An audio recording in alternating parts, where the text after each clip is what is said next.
Our Ricky Ortiz had the chance to sit down with Napoli president Aurelio De Laurentiis, and he asked him about the transfer market.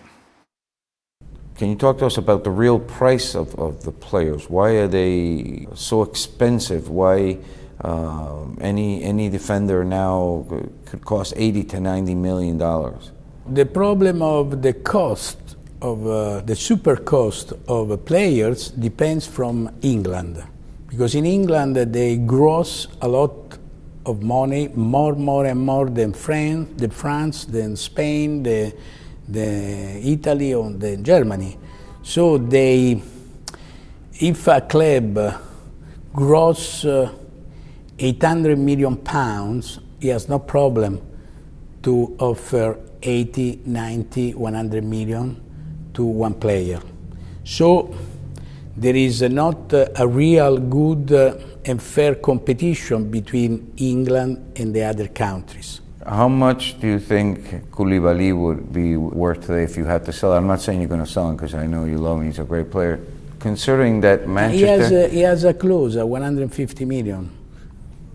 I understand that, but is that realistic knowing that they paid for Maguire 80 now? I mean, he's a very good defender. I'm a big fan of Koulibaly. A lot of people are. I'm talking about one of the best. But you know, for example, in England they paid 85 million pounds, which are, I think, 93 million euros for a player.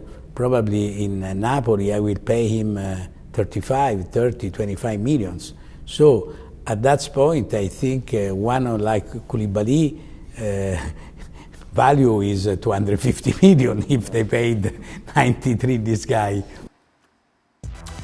So it's all England's fault, basically. Harry Maguire, the most expensive defender all time as it currently stands, £80 million. De Ligt's record was only 77. De Laurentiis said Maguire would have been worth 35 million to him.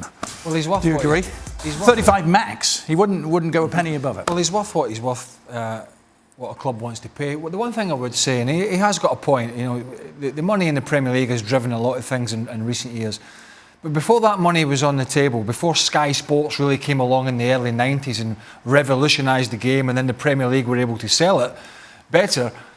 Before they had that money, it was the big clubs from Spain and Italy in particular that were actually spending the money, because they would come into England and other countries and they would take the best players.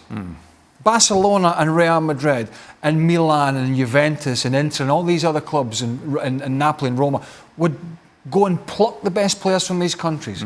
The fact that they've got competition now, right or wrong, seems to be irking some of these clubs and owners. Barcelona did spend 120 million this summer on a player. But that's a market. Right. See, and if you're a player, you're going to take advantage of an inflated market. And in any economic model, when there is inflation in the market, then look, if you're going to benefit from it, you're going to take advantage of it. You take the capitalist approach and you're a player, you know that you are an independent contractor. And at that point, look, if my value is at that point, that's a value that is driven by the market, not by me. And I'm going to fully take advantage of it. I don't blame the players whatsoever.